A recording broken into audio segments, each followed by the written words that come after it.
देवराय नाम का ब्राह्मण था, एक देवराय नाम का ब्राह्मण, एक देवराय नाम का ब्राह्मण था। ब्राह्मण कुल में उसने जन्म लिया और जन्म लेने के बाद ब्राह्मण कर्म नहीं कर पाया, ब्राह्मण कर्म को नहीं कर पाया, ब्राह्मण कर्म से वंचित रहा, ब्राह्मण कर्म से वंचित। कई लोग ब्राह्मण कुल में जन्म तो ले लेते हैं, कई लोग ब्राह्मण कुल में जन्म ले लेते हैं, परंतु ब्राह्मण कर्म नहीं कर पाते। भगवान शंकर की कथा कहती है कि ब्राह्मण कर्म किससे कहते हैं, किससे कहते हैं ब्राह्मण कर्म? 4 जाति बताए, ब्राह्मण, क्षत्रिय, वैश्य और शूद्र, ये 4 हैं। ब्राह्मणों को वेद पुराण पढ़ने के लिए कहा और वैश्य को काम धंधा बिजनेस करने के लिए कहा, काम धंधा। और वैश्य जो शूद्र है उसे सेवा का भार सौंपा है, उसे सेवा करना है। और क्षत्रिय, क्षत्रियों को लोगों की रक्षा करना है। ब्राह्मण, क्षत्रिय, वैश्य और शूद्र 4 वर्ण के लोगों को अपना अलग अलग काम दिया गया है। ब्राह्मण को वेद पुराण पढ़ना, वैश्य को अपना मेहनत करके कर्म करना और अच्छे काम करना, बिजनेस करना, शूद्र को सेवा करना, क्षत्रिय को रक्षा करना, किसी की क्षत्रिय को रक्षा करना। और महाराज ये ब्राह्मण कुल में जन्म ले लिया, देवराय नाम का ब्राह्मण, परंतु ब्राह्मण कर्म से सदा वंचित, वेद पुराण पढ़ता नहीं था, वेद पुराण नहीं पढ़ता, गलत कर्मों में नित्य लगा रहता, गलत कर्म, वैश्यागामी करना, लोगों को ठगना, ऐसे कर्मों में ही लगा रहता। सिम्हा पुराण की कथा कहती है महाराज कि जो व्यक्ति ब्राह्मण कुल में जन्म बेशक न लिया हो, परंतु भगवत भक्ति करे, भगवान को माने, वेद पुराणों को अध्ययन करे, कथाओं का अध्ययन करे, कथाओं का गान करे, श्रवण कीर्तन मदन चिंतन करे, भगवान के मंदिर शिवालय तीर्थ यात्रा में जाए, भगवत भक्ति करे, वेद पुराणों का अध्ययन करे, यज्ञ करे, उसको ब्राह्मण कहा गया, उसको ब्राह्मण कहा गया। भगवत भक्ति करनी चाहिए, शिव भक्ति करनी चाहिए, शिव भक्ति। तो ये देवराय नाम का ब्राह्मण महाराज ये अपने कर्म से वंचित रहा, अपने कर्म से वंचित, गलत कर्म करता, गलत वैश्यों का संग करता और लोगों को ठगा करता। परंतु इस देवराय नाम के ब्राह्मण ने महाराज 1 रुपया भगवान के कार्य में नहीं लगाया, भगवान के कार्य में 1 रुपया भी नहीं लगाया भगवान के कार्य। सारा धन ले जाकर के वैश्या को दिया, वैश्या को सारा धन ले जाकर वैश्या को देता महाराज। 1 पैसा इसने सत्कर्म में नहीं लगाया। कम से कम मनुष्य अगर गलत कर्म कर भी देता है, गलत कर्म से पैसा कमाता भी है, तो उस गलत कर्म से जो तुम पैसा कमाते हो, अगर उस धन में भगवत भक्ति जाग जाए तो वो धन भी पवित्र हो जाता है महाराज। परंतु उसे सुधार करना चाहिए, सुधार। कई लोग 1 का 2, 2 का 4 कमाते हैं दुकान पर बैठ के, क्योंकि कमाना पड़ता है महाराज। 1 का 2, 2 का 4, 4 का 6 दुकान पर बैठ के कमाना पड़ता है, अपने पत्नी बच्चों और माँ बापों का पेट भरने के लिए कमाना पड़ता है। परंतु उसी धन में से थोड़ा सा धन कुछ बचा करके भगवत भक्ति में लगा दिया जाए, कथा में लगा दिया जाए, भोजन भंडार में लगा दिया जाए, देवालय शिवालय में लगा दिया जाए, अच्छे कर्म कर लिया जाए, तो उसमें भी भगवान की भक्ति जाग जाती है, वो धन भी पवित्र हो जाता है, तो धन भी पवित्र। क्योंकि ईमानदारी से तो कोई नहीं कमाता महाराज, ईमानदारी से कोई नहीं कमाता, सब एक का दो का चार कमाता, क्योंकि ईमानदारी से कमाएंगे तो इनका घर का गुजारा नहीं चल पाएगा, घर का गुजारा नहीं चलेगा ईमानदारी से कमाएंगे। लेकिन कमाओ मना नहीं, परंतु उस कर्म को करते करते भगवत भक्ति भी करते रहो, भगवत भक्ति भक्तो भक्ति करो, भगवान का गुणगान करो। अगर भगवान का तुम गुणगान करते करते तुम अच्छे कर्म करोगे तो परमात्मा तुम्हारा हर पल हर साथ देगा, हर घड़ी तुम्हारा साथ देगा। भगवान की भक्ति जरूर करनी चाहिए। परंतु इस देवराय नाम के ब्राह्मण ने 1 रुपया भी अच्छे कर्म में नहीं लगाया, सब कर्म में नहीं लगाया, वैश्याओं को देता था, ले आया वैश्याओं। तो महाराज क्या हुआ, एक बार इसके घर वाले ने मना किया, इनके माता पिता ने कहा कि तुम ये गलत काम करते हो, ये तुम गलत काम करते हो, भैया से छोड़ दो, क्यों फालतू काम कर रहे हो भाई, कोई अच्छा काम थोड़ी नहीं है, लोगों को तुम ठगते हो। अरे कोई अपना बिजनेस खोलो, अपना काम करो, वेद पुराण पढ़ो, तुम्हारा तो जन्म ब्राह्मण कुल में जन्म, तुम्हारा जन्म तो ब्राह्मण कुल में हुआ है, तो तुम वेद पुराण पढ़ो, अच्छे कर्म करो भैया, क्यों ये गलत काम करते हो। तब वो कहने लगा कि तुम हमारे बारे में मत बोला, हम कुछ भी करें, तुम्हें क्या लेना देना, हम कुछ भी करें। माँ बाप महाराज सीधे थे, माँ बाप सीधे थे, उनकी बात नहीं मानी उसने, देवराय नाम के ब्राह्मण, और आगे चल के इतना बिगड़ गया, वैश्यगामी में तल्लीन हो गया, इससे ज्यादा लीन हो गया वैश्यगामी। और महाराज एक बात याद रखना कि अगर कोई हमें अच्छे मार्ग कोई दिखाए, अच्छा मार्ग, कई लोग कहते हैं कि देवताओं को प्रसन्न करो तो ये करना पड़ेगा, महादेव को प्रसन्न करो तो ये करना पड़ेगा। हम लोग देवताओं को मंदिरों में ढूंढते हैं, देवताओं को मंदिरों में, लेकिन श्रीमद् पुराण की कथा कहती है महाराज देवता हमारे पास में ही रहते थे, देवता हमारे पास में, हम उन्हें पहचान नहीं पाते, हम उन्हें पहचान नहीं पाते, देवता हमारे पास में, देवता हमारे पास में। तो आप कहोगे कि हमारे पास में कैसे, हम तो पहचान नहीं पाते, बताओ कैसे। जो तुम्हें इस प्रकृति में, इस संसार में एक पल भी तुम्हें ज्ञान देता है, जो तुम्हें एक पल ज्ञान दे रहा है, तुम्हारी जिंदगी में किसी ने मदद कर दी तो वो देवता के तुल्य है। जिसने तुम्हें एक पल भी ज्ञान दिया, अच्छा कर्म करना बताया, अच्छे मार्ग पर चलाना बताया, वो देवता है महाराज। देवता का मतलब है देने वाला, अच्छी बात देने वाला, अच्छे कर्म पर चलाने वाला, अच्छे कर्म को बताने वाला, अच्छी राह को देने वाला, उसका नाम है देवता। देवता हमारे पास में रहते, परंतु हम पहचान नहीं पाते, हम पहचान नहीं पाते। देवता हमारे पास में, देवता का मतलब ही है देने वाला, देवता का मतलब ही यही है देने वाला। तो महाराज इस देवराय नाम के ब्राह्मण ने 1 रुपया भी सब कर्मों में नहीं लगा, सब गलत काम में लगा। तो एक समय जो उल्टे राह पर तो चलता ही था, तो अपने रात्रि में अपने माँ बाप की इसने हत्या कर दी, अपने माँ बाप की हत्या कर दी। तो अब जितना भी धन था, जितना भी धन सोना चांदी होगा थोड़ा बहुत, तो वो सब ले आकर के उस वैश्या को उसने दे दिया।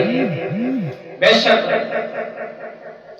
पहले भी कथा में कहा कि पराया धन और पराई स्त्री, ये दोनों चीज मनुष्य को बर्बाद कर देती है, मनुष्य को बर्बाद करती है। जिसके जीवन में पराई स्त्री, पर स्त्री या पराया धन जिसकी जिंदगी में आने लग जाए, जिसके अंदर आने लग जाए, जिसके पास आने लग जाए, समझ लो उस कुल का विनाश होना निश्चित है, उस कुल का विनाश होना निश्चित है। रावण लंका में जब रावण रहता था तो कोई परिस्थिति नहीं थी लंका में, तो लंका जब सुरक्षित थी। लंका में हाहाकार मचना कब प्रारंभ हुआ? जब लंका में रावण मां जानकी मां सीता को हर ले आया, मां जानकी मां सीता को हर लाया, और हर लाया तो महाराज उस लंका का पूर्ण विनाश हुआ, पूर्ण विनाश हुआ। क्योंकि पहले भी कहा पराई स्त्री और पराया धन जो मनुष्य को विनष्ट कर देता है, नष्ट कर देता है, जो मनुष्य श्रेय अच्छा देखी, अच्छा करी, अच्छा सोच विचार करी, और सब कुछ अच्छा ही है संसार में। अरे तो हम गलत, हमारे विचार गलत सोच है, ये हमें गलत प्राप्त कर लिया, ये मैं गलत है। इस संसार में कोई किसी का बुरा नहीं करता हमारा।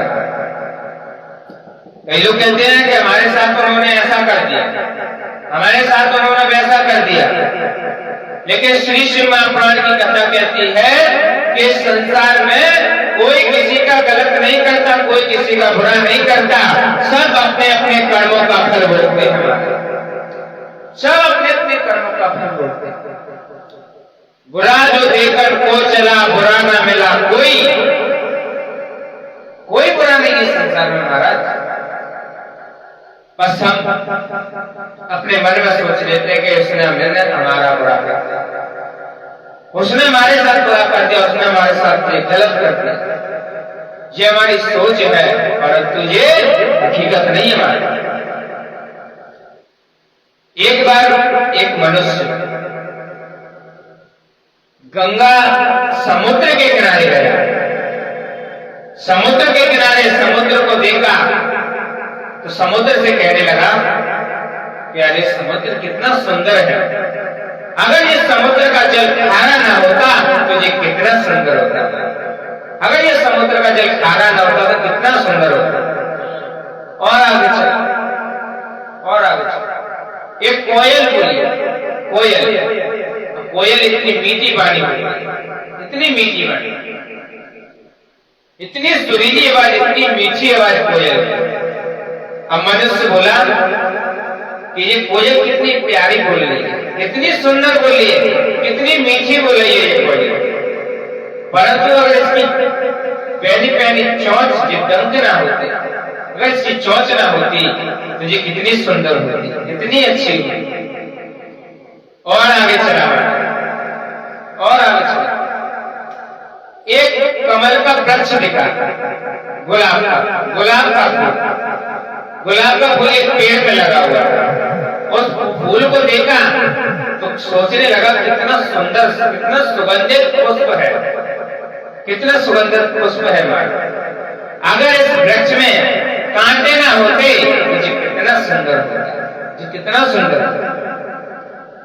अब इसने सभी के अंदर बुराई देखी, सभी के अंदर बुराई देखी, तो एक बार जब तीनों मिले, समुद्र, वृक्ष और कोयल, ये तीनों मिलकर आए, और ये तीनों ने कहा अरे मनुष्य, अगर तेरे अंदर अगर बुराई देखने की, अगर तेरे अंदर बुराई देखने की इच्छा ना होती तू कितना सुंदर होता। तू बुराई देख रहा है, अगर तेरे अंदर बुराई देखने की इच्छा ना होती तो तू कितना सुंदर होता। तेरे अंदर बुराई भरी हुई है, क्योंकि जब हम किसी पर एक उंगली उठाते हैं तो ये तीन उंगलियां अपनी तरफ आती हैं।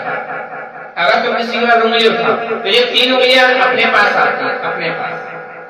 ये हमें सीख देकर जाते हैं कि तू दूसरे पर इल्जाम लगा रहा है, वो तो एक इल्जाम का दोष है, परंतु तेरे अंदर तो तीन तीन दोष है, तेरे अंदर तीन तीन दोष है। तू अपने अंदर झांक के देख, तू कैसा है, तू अपने अंदर झांक कर देख, तू कैसा है। इसलिए महाराज इस संसार में कोई किसी का बुरा नहीं करता, सब अपने कर्मों के आधार पर अपना अपना फल भोगते हैं। कर्मों के आधार पर जो जैसा कर्म करता है उसे वैसा दंड भोगना पड़ता है। एक बहुत बढ़िया बात आती है महाराज, आप इसको सुनिएगा। एक परिवार में दो भाई थे, दो भाई। अब उन दो भाइयों में बड़ा वाला था, उसका विवाह कर दिया अपना घर वाला। छोटा वाला था, उसका विवाह नहीं हुआ। तो महाराज उनके परिवार में, अच्छा उनके घर में विवाह करने का एक कारण ये था महाराज कि उनके घर वो तो खेती बाड़ी करते थे। अब खेती बाड़ी करते थे तो महाराज भोजन पानी बनने में देरी लगती भोजन पानी बनने में। तो महाराज उन्होंने सोचा कि मैं अपने दो बेटों में से एक का विवाह कर देती हूँ और घर में बहू आ जाएगी तो रोटी पानी मिलेगी, कैन से भोजन पानी मिलेगा, काय को झंझट में पड़े। तो उसने, उसकी माँ ने अपने बड़े बेटे का विवाह कर दिया। बड़े बेटे का विवाह कर दिया। कई लोग सोचते हैं महाराज कि हम अपने बच्चे का विवाह करने के सुखी हो जाएंगे। अच्छा ये बताओ, कभी मनुष्य सुखी रहा है आज? बच्चे का विवाह नहीं हुआ तो परेशान हो जाए, तो परेशान नहीं हुआ तो सोचते हैं कि इसका कब विवाह होगा। अब विवाह हो जाए तो सोचते हैं कि इसका विवाह मैंने गलत कर दिया, इसका विवाह मैंने गलत कर दिया। हो जाए तो आप बदना हो जाए तो आप।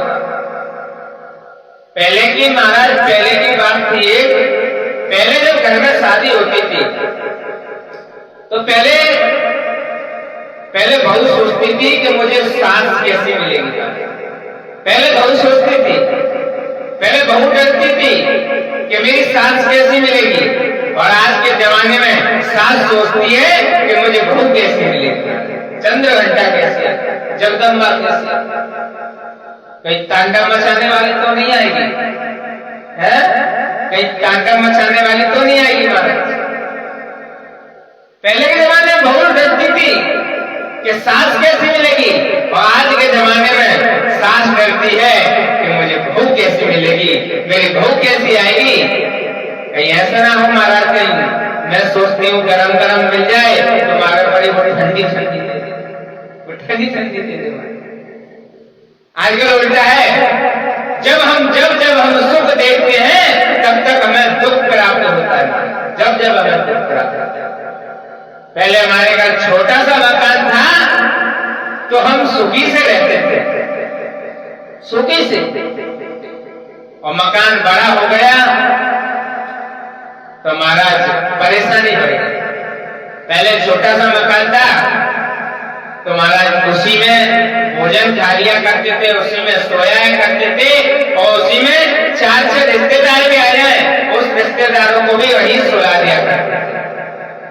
लेकिन वो समय आगे बढ़ा तो सोचा कि 2-4 मंजिल बनाएंगे ऊंचा। 2-4 मंजिल बन गया।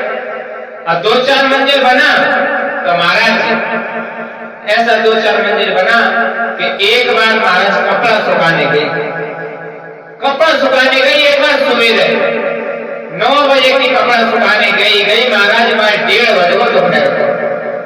अब चढ़ तो गई और उतरने में आता सोचने लगी जे और भावी लगी, जाता तो पहले ही बढ़िया तो है, जाता तो पहले ही बढ़िया तो।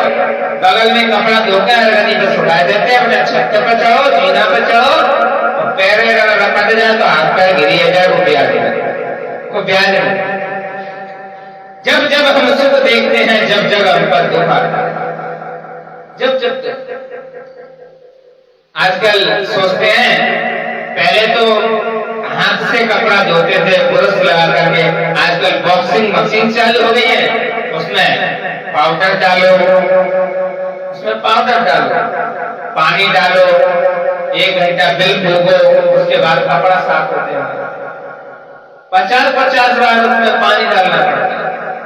गंदा निकालो, साफ डालो, फिर गंदा निकालो, फिर साफ डालो।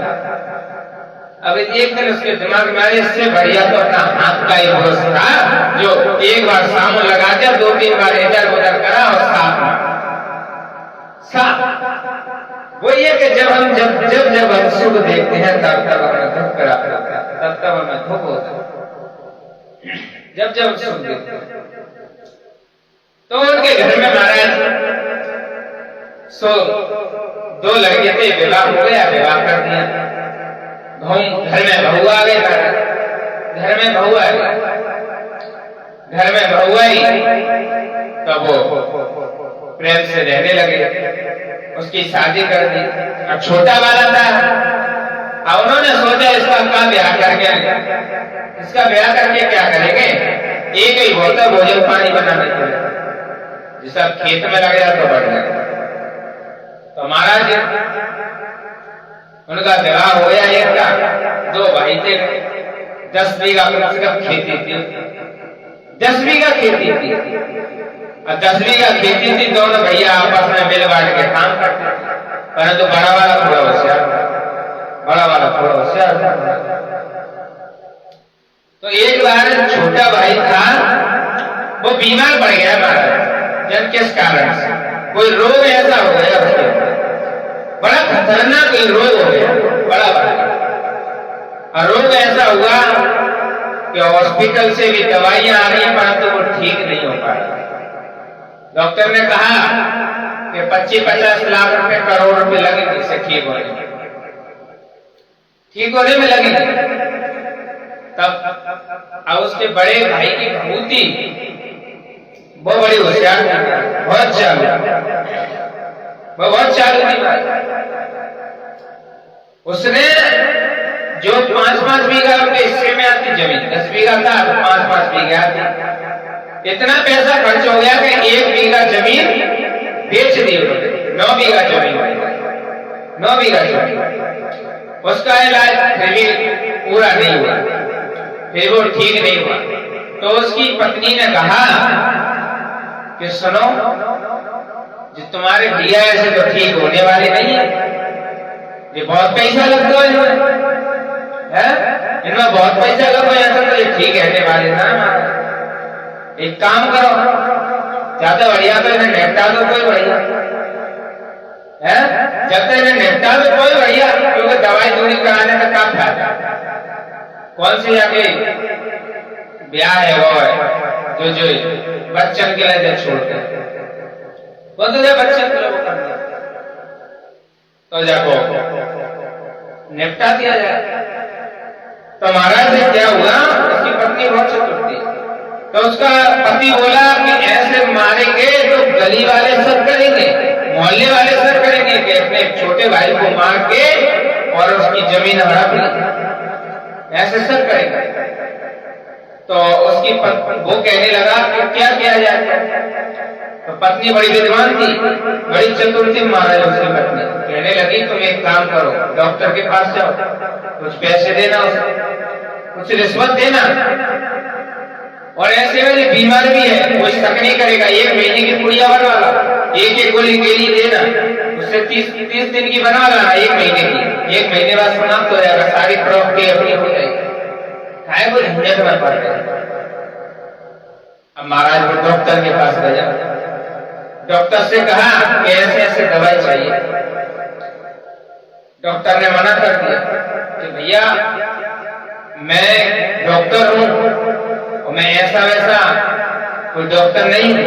वो ईमानदार डॉक्टर के पास गया, उसने कहा कि मेरे पास तुम्हारी ये फालतू दवाई नहीं है, किसी को मारने के लिए मेरे पास दवाई नहीं है, किसी को जाने के लिए मेरे पास दवाई है।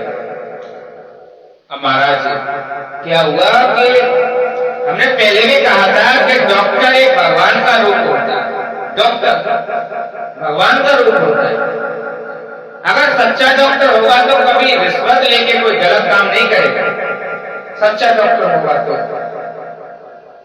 अगर डॉक्टर लालची हुआ तो वो रिश्वत लेके कुछ गलत कर सकता है, परंतु अगर ईमानदार डॉक्टर हुआ तो समझ लो वो कभी गलत नहीं करेगा, कभी गलत ना दवाई देगा ना रिश्वत लेगा, सिर्फ ईमानदारी की ही दवाई देगा। तो उस डॉक्टर ने मना कर दिया। तो अब वो एक वैद्य के पास गया। वैद्य इतना था, अब वैद्य था हमारा गांव का एक नगर था, उस गांव के बगल में उस नगर के पास वैद्य था। और वो वैद्य ऐसा था लोभी इंसान था। वो पैसे का बहुत लोभ था, इतना लोभी था कि महाराज अगर कहीं फ्री की कोई चीज मिल जाए तो वो छोड़ता नहीं था, छोड़ता नहीं, अपना धंधा बंद करके उस फ्री की चीज लेने के लिए पहुंच जाता। इतना लोभी था, इतना लोभी। तो हमारा एक बार क्या हुआ, एक बार एक गांव में बर्फ बेचने वाला आया, बर्फ बेचने वाला। तो बर्फ बेच जाती है ना, तो उस बर्फ के नीचे एक कच्ची कच्ची बर्फ होती है, तो उस बर्फ कच्ची बर्फ को वो गांव में गली में बेच छोड़े के चले जाते हैं, बांट कर चले जाता है महाराज। तो ये लोभी इंसान इतना था, इसका नाम था मुक्त राम। ये मुक्त की कहूंगी कछु मिले सब आ जाए, सब आ जाए। तब वो महाराज बर्फ वाला जो कच्ची बर्फ थी वो देकर जाता था ऐसे सबको फ्री में, मुफ्त में। तो जी मुक्त राम भी लाइन में लग गए महाराज कच्ची बर्फ लेने के लिए, कच्ची बर्फ लेने के लिए लग गए। 40 रुपया की बनियान भरवाते हुए एक बर्फ के पीछे, पर फ्री की बर्फ के चक्कर में 40 रुपये की बनियान भरवा दी। बर्फ तुझे बर्फ घरे भरे लेकर, परंतु बर्फ लेना ना छोड़ो, बर्फ घर ही ले आए। अब पत्नी से कहने लगे देख कि कितनी में बर्फ ले आए। अब पत्नी कहने लगी कि बर्फ में लगाओ आगे, ये बनियानी का भरवाया है, बर्फ में लगाओ आगे, ये बनियान का भरवाया है। अब महाराज वो कहने लगी ये बनियान का भरवाया है। अब वो कह लगा तो ये बर्फ दिखा, तो ये बनियानी दिखा, फ्री की बर्फ नहीं दिखा। अब महाराज वो इतना बात करे, बड़ा विचित्र होता है। फ्री की कौन चीज मिल जाए तो शटर बंद करके पहले फ्री की चीज पे टूट पड़ता है। एक दिन तो हद हो गई महाराज, एक दिन तो हद हो गई। मुफ्त के कौन लड़ुआ मिले इन्हें खाएगा, लड्डू बट रहे कौन लड़ुआ, गांव में लड़ुआ ही कहते हैं, गांव में लड़ुआ ही कहते हैं बूंदी के। तो मुफ्त के लड़ुआ खाए को मिले, तो इन्हें महाराज इतने खाए लड़ुआ, इतने खाए कि पेट दम हुए और छानी में लटक गए। पेट लटक को इनको मटका सो मारा, मटका से पेट लटक को, परंतु इन्हें खाए नहीं छोड़। इनमें उठना बनाओ तो 4 जने इन्हें घरे छोड़ लगे, परंतु इन्हें 4 लड़ुआ फिर उन्हें जेब में लटका ले। इन्हें सोचे ये खराब ना हो जाए तो इन्हें 4 लड़ुआ जेब में लटका ले। अब 4 लड़ुआ गेल में चलते चलते खाए गए, पेट लटक को मटका मारा। तो बड़ा विचित्र होता है, बड़ा विचित्र। मुक्त का कुछ भी मिले सब अजब। तब उस वैद्य ने मारा लोभी था, और उसने जो रोगी व्यक्ति था उसके भाई ने जब थोड़े पैसे दे करके और वहां से 30 दिन की दवा ले आया, उसे अपने भाई को मारना थी। लेकिन उसकी इच्छा नहीं थी मारा, उसकी इच्छा नहीं, परंतु उसकी बहू की इच्छा थी, उसकी पत्नी। कई पत्नियां होती है मारा, कई पत्नियां होती है जो ऐसा करती है। तो महाराज एक एक गोली उसने देना प्रारंभ करी। 15, 20, 25 दिन हुए तो थोड़ा थोड़ा तबीयत और ज्यादा बिगड़ने लगी, और ज्यादा बिगड़ने लगी। अब और उसका पति बोला कि देव भाग्यवान, कहीं मेरे भाई को कुछ हो गया, अगर कुछ गांव वालों ने मुझ पर इल्जाम धर दिया तो मैं तेरा ही नाम लगाऊंगा, तेरे नाम लगाऊंगा, क्योंकि अगर पकड़े जाएंगे हम पकड़े। अब वो कहने लगी कि तुम खाए को टेंशन ले रहे हो, हम है तो सही, यही मौका है ये सारी प्रॉपर्टी अपने कब्जे में कर दिया। सारी प्रॉपर्टी कब्जे में करने का यही एक मौका है, यही एक मौका। क्योंकि ऐसे लोग कोई सर्व भी नहीं करेगा, क्योंकि ये तुम्हारे भैया बीमार पड़े हुए, ये बीमार पड़े हुए, और ऐसे में कोई सर्व भी नहीं करेगा। सबको मालूम पड़ जाएगा कि बीमार था, निपट गया, कोई दिक्कत नहीं। अब महाराज क्या हुआ, जैसे 30 दिन हुए, और 30 दिन हुए तो महाराज सुबह के शाम को राम नाम श्याम, राम नाम शब्द हो गए। सीताराम मर गया महाराज, अब वो मर गया। अब जितनी भी उसके छोटे भाई की जो प्रॉपर्टी थी, वो सारी प्रॉपर्टी भैया और भाभी ने उसके ने अपने नाम कराया, क्योंकि कोई था ही नहीं, ना उसकी शादी हुई थी, ना बीवी, ना बच्चा, और माँ बाप तो फिर उसी के सारे थे ही, उन्हें कहा ले उन्होंने सोचे 2 रोटी मिल जाए वही बहुत है, 2 रोटी मिल जाए वही बहुत है। अब महाराज सारी प्रॉपर्टी अपने कब्जे में कर ली। तो 6-7 महीने बीते, उनके घर में संतान तो थी नहीं, तो 6-7 महीने बीते तो उनके यहाँ एक पुत्र का जन्म हुआ, एक लड़के का जन्म। इस कथा को बड़े गौर से सुनना, ये एक सीख देने वाली कथा है। तो उनके घर एक पुत्र का जन्म हुआ, एक पुत्र का जन्म। अब एक पुत्र का जन्म हुआ, बड़ी खुशियां मनाई उन्होंने, वो कुशल मंगल से खुशियां मनाई पूरे परिवार। अब वो बालक धीरे धीरे 10 साल का हो गया, 10 साल का वो बालक हो गया, 10 वर्ष का हुआ तो उसे कोई रोग लग गया, बड़ा भयानक रोग लग गया, और रोग ऐसा लगा कि महाराज उसका कोई इलाज नहीं था, पूरे देश में कोई ऐसा इलाज नहीं था जिससे वो ठीक हो जाए, कोई इलाज नहीं। महाराज रोग लग गया, सारा पैसा जितना था उसके पास वो सारा उसने उसकी दवाई गोली में लगा दिया, उसकी दवाई, परंतु वो ठीक नहीं हुआ। अब 5-10 बीघा प्रॉपर्टी भी बेच दी, 1-2 बीघा खेत छोड़ा, बाकी सब बेच दिया, और सब बेचा, सब ठिकाने लग गया, दवाई गोली में सब ठिकाने लग गया, सब ठिकाने, 1 रुपया घर में नहीं बचा। अब वो आंसू धड़काते धड़काते रोते रोते अपने बेटे से कहने लगा कि बेटा तुझे ऐसी क्या बीमारी हो गई, ऐसी क्या बीमारी हो गई तुझे, मेरे पास जितना भी धन था वो सब कुछ तुझ में लगा दिया, अब कुछ नहीं बचा है, ऐसी क्या बीमारी हो गई, भगवान हमें कौन सी सजा दे, भगवान हमें कौन सी सजा दे रहा है, किस पाप कर्म की हमें सजा दे रहा है, मैंने तो कोई पाप किया ही नहीं, लेकिन कौन सी सजा दे रहा है परमात्मा ने। तब उनका लड़का कहने लगा, जब बीमार था, कहने लगा कि भैया, अब जैसे उसने भैया कहा, तब वो कहने लगा कि अरे मैं तेरा भैया कैसे, मैं तो तेरा पिता हूं, मैं तेरा बाप हूं, तू मुझे भैया कैसे कह रहा है, मैं तेरा बाप हूं। अब वो कहने लगा कि भैया, कि मैं तुम्हारा बेटा नहीं हूं, मैं तुम्हारा बेटा नहीं हूं, मैं तुम्हारा वही भाई हूं जिस भाई को तुमने और तुम्हारी पत्नी ने मिलकर मुझे मारा है, मुझे मिलकर मारा है, धोखे से तुम दोनों ने मुझे मिलकर मारा है।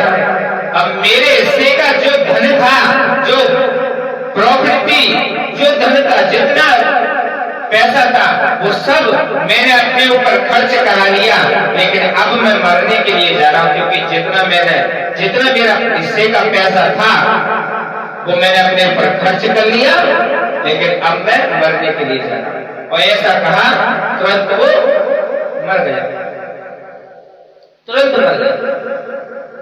अब पत्नी दहाड़ के रोने लगी कि एक ही तो बेटा था, ये भी मर गया, ये भी मर गया, एक ही बेटा था। अब वो पति कहने लगा, अरे भाग्यवान, ये अपना बेटा नहीं था, ये मेरा भाई था, ये मेरा भाई था। पत्नी कहने लगी, तुम्हारा भाई कैसे हो सकता है जब अपना बेटा था?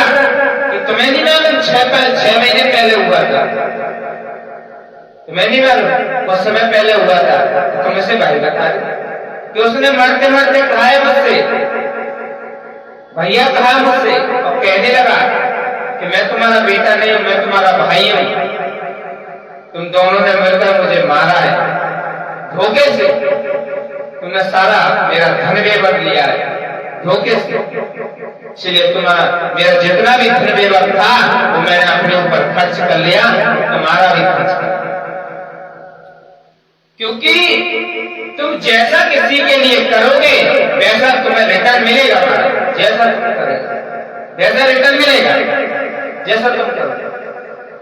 साईं के मंदिर में बदले कहूं न जाए, और बोए फूल पेड़ के तो आम कहां से आए? कहां से आए? तुम जैसा वृक्ष लगाओगे वैसा ही तो उस पर फल आएगा। जैसा ही तुम आम का पेड़ लगाओगे तो उसमें आम ही आएंगे, ना कि उसमें केला, अमरूद, सेब, संतरा नहीं आएंगे।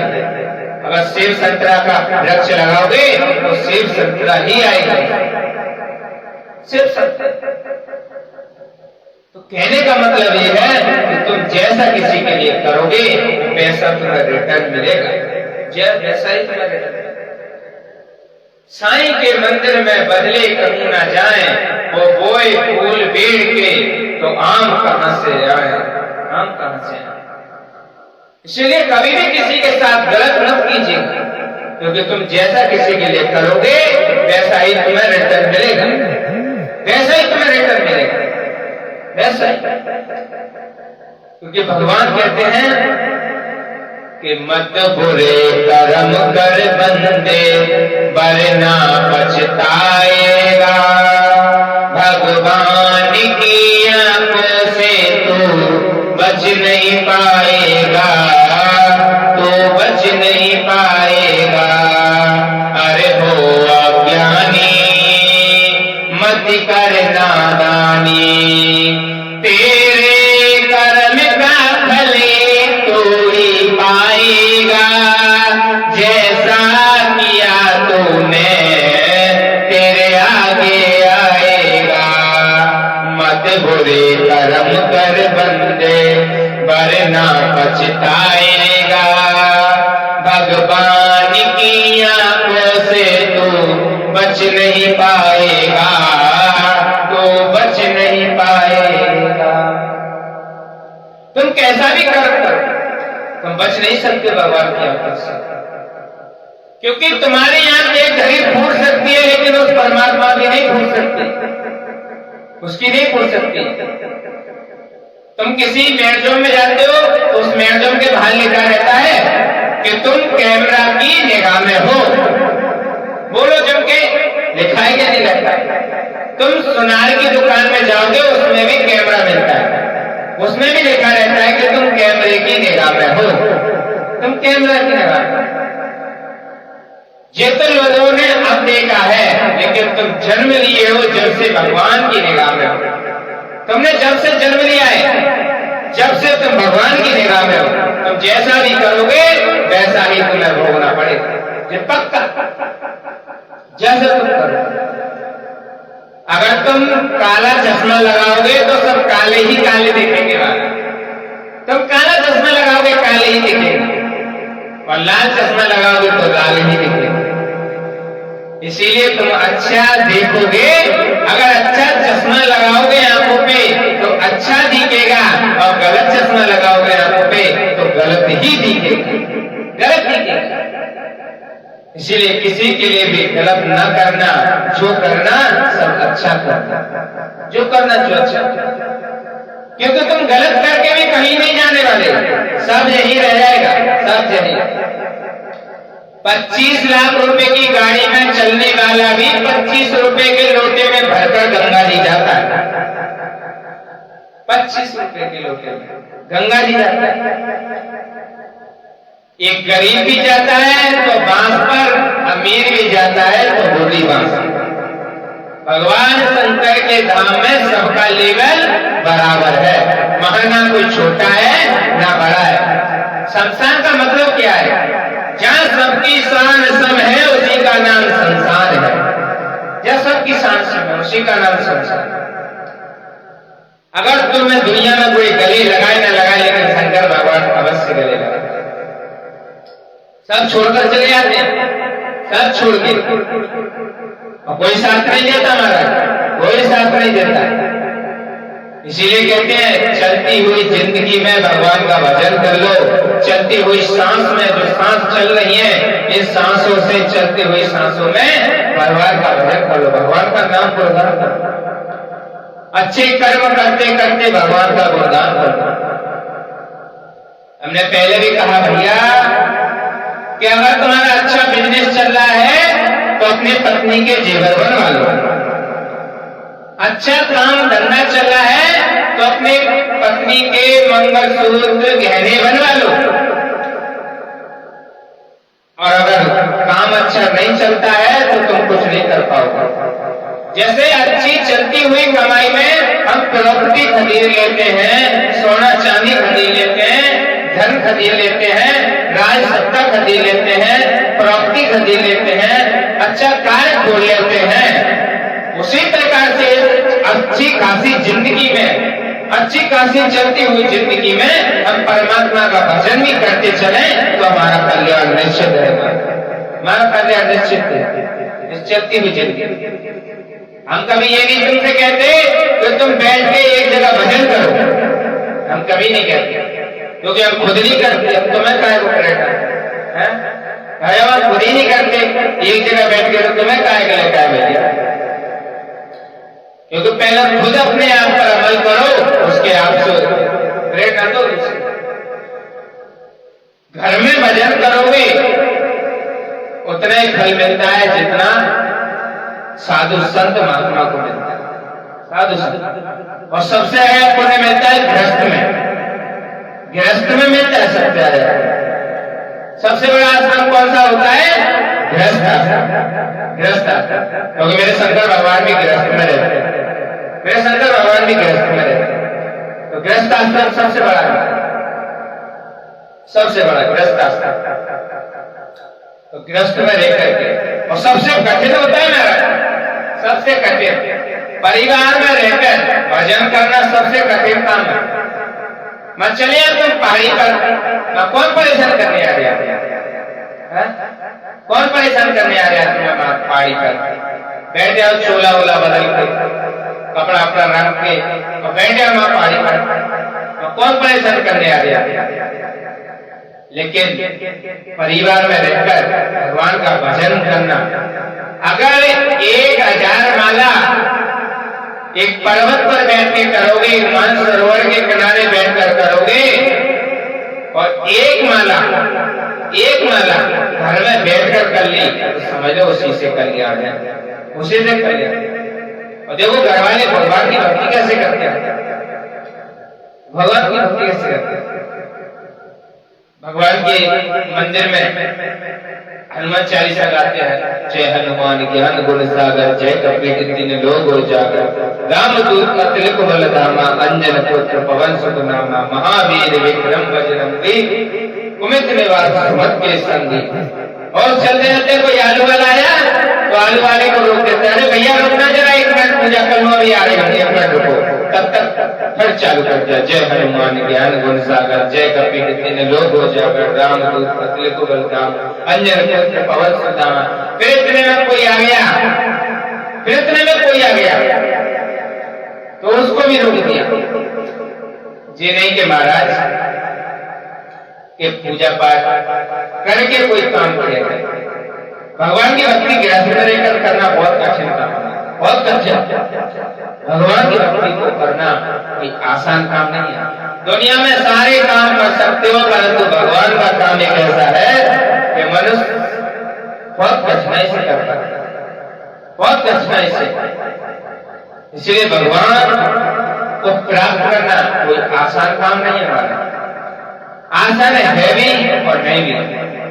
अब करने वाले के लिए आसान है और ना करने वाले के लिए कठिन काम है। न करने वाले के लिए कठिन काम है, न करने वाले के लिए।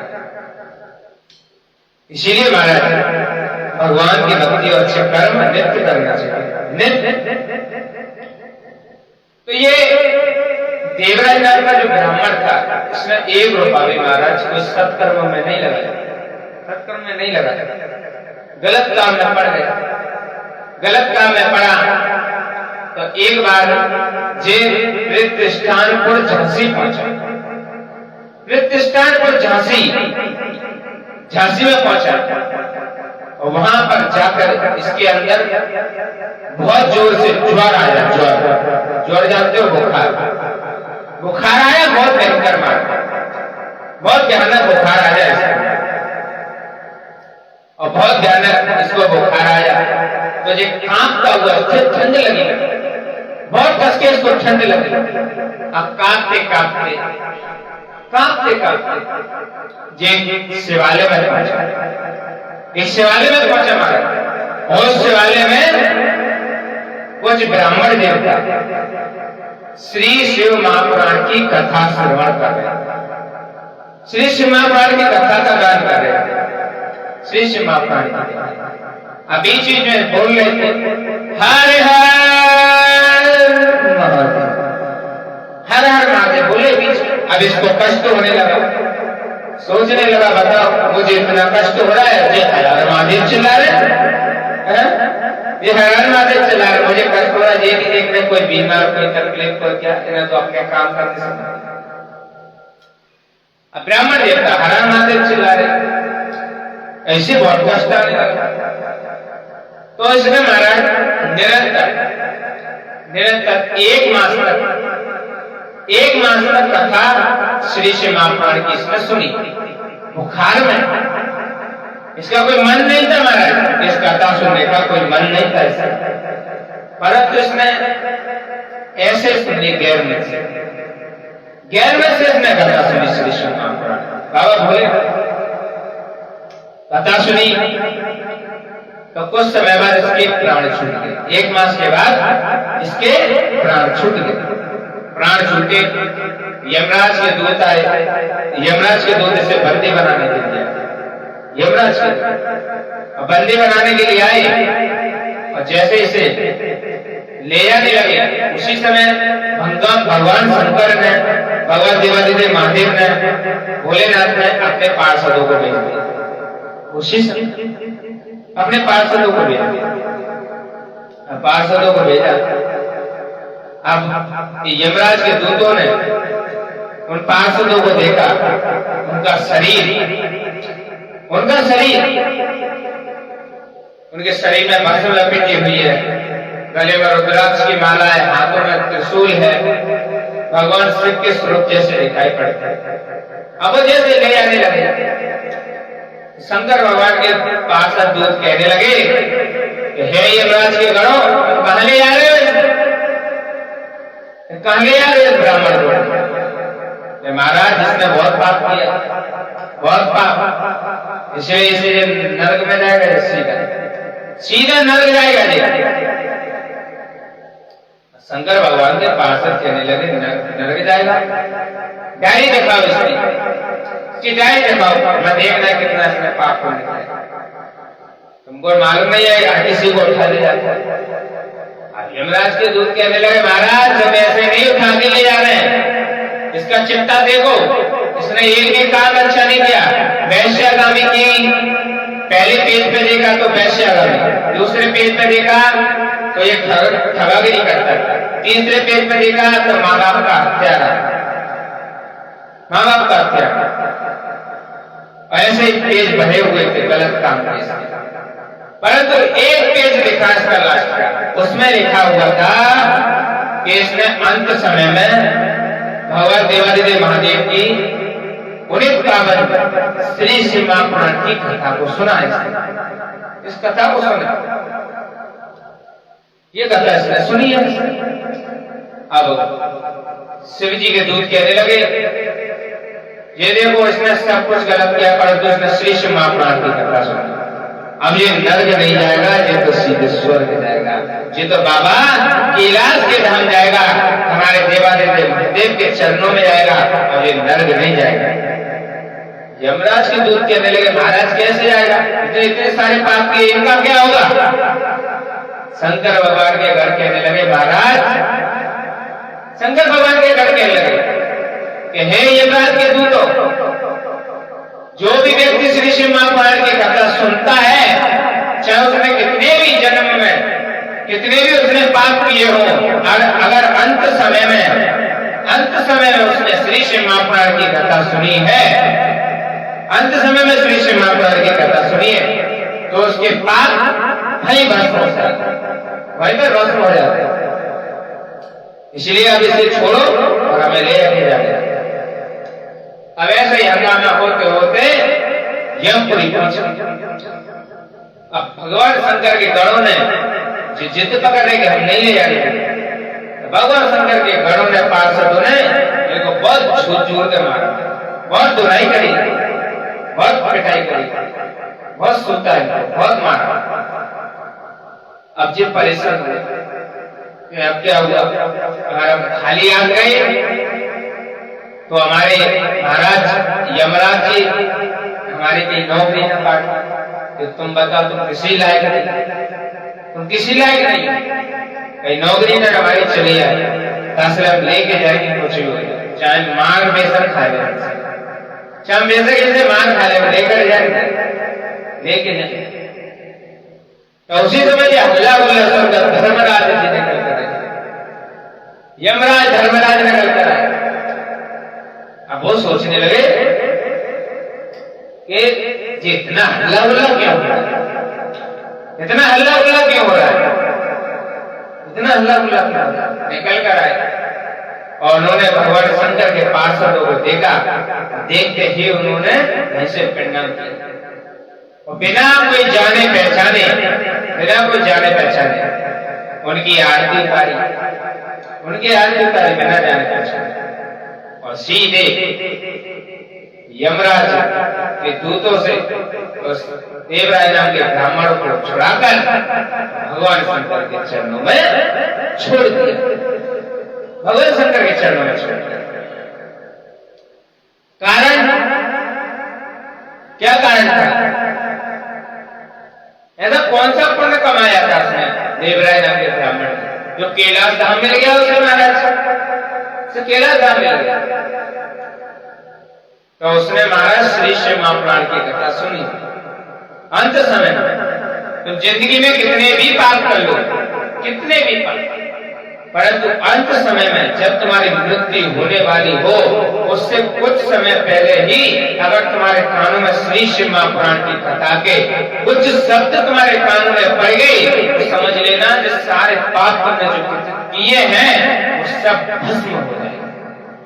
स्वयं कथा वर्णित कर रही है, स्वयं कथा में लिखा हुआ है महाराज, ये देवराज नाम के ब्राह्मण ऐसे ही तो कराया, और कैसे ये पाठ, ये कैलाश धाम कैसे रहा ये देवराज नाम का ब्राह्मण। इसने तो गैर मन से कथा सुनी, तुमसे तो हम मन से सुनने की बोले, इसने तो गैर मन से कथा सुनी थी, बाबा भोलेनाथ की गैर मन से इसने कथा सुनी थी, फिर भी ये चला गया।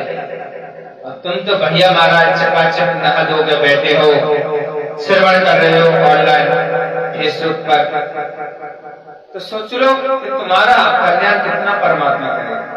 जो मन से सुनता है उसका तो और ही ज्यादा करता है, और ही ज्यादा करता है जो मन से कथा सुनता है, जो गैर मन से सुनता है उसका भी कल्याण करता है। ऐसा नहीं है कि भगवान जो मन से सुने इसी का कल्याण करे, गैर मन से सुने इसका न करे, करते दोनों का कल्याण है।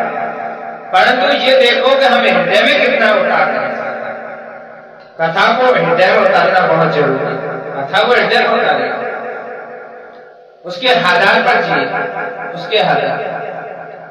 भोलेनाथ कहते हैं महाराज कि तुम श्री शिव महापुराण की कथा श्रवण करते हो तो तुम्हारे संपूर्ण पाप क्षीण हो जाते, संपूर्ण पाप क्षीण हो जाते, कट जाते। पहले भी निवेदन रहा है, अगर गली मोहल्ले में आस पड़ोस रिश्तेदार में अगर कोई व्यक्ति ज्यादा बीमार हो तो उसे तुरंत एक लोटा जल भगवान सर पर चढ़ा हुआ एक लोटा जल उसके ऊपर छींट देना, या उसको पिला देना और श्री श्री महापुराण की कथा श्रवण करा देना। अगर बाबा चाहेगा तो उसे जीवित भी कर देगा, अगर जीवित नहीं हुआ तो वो सीधे भगवान के कैलाश के धाम जाएगा, ना वो स्वर्ग जाएगा ना नर्क जाएगा, सीधे बाबा के धाम जाएगा, सीधे बाबा के धाम, नर्क स्वर्ग नहीं जाएगा, सीधे भोलेनाथ के धाम में जाएगा, सीधे। इसीलिए पहले भी नहीं जाता, पहले भी ऐसे महाराज सूत जी महाराज ने ये कथा सुनाई सोनकादि ऋषि। सोनकादि ऋषि कहने लगे महाराज हम ये कथा सुनकर बहुत प्रसन्न हुए, हमारा बहुत मन कर रहा है और सुनाओ ऐसी कोई कथा हो, और सुनाओ, अगर ऐसी कोई और कथा हो तो और सुनाओ, क्योंकि हमारा मन नहीं भरा है, हमें बहुत अच्छी लगी।